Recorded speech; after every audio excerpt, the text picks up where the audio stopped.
In this video I will show you how to remove background in Adobe Photoshop.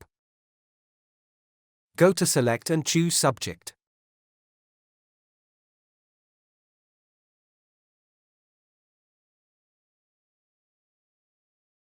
Add a layer mask.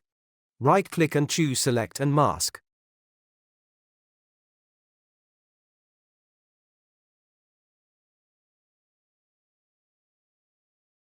Now we will brush the white area of the hair.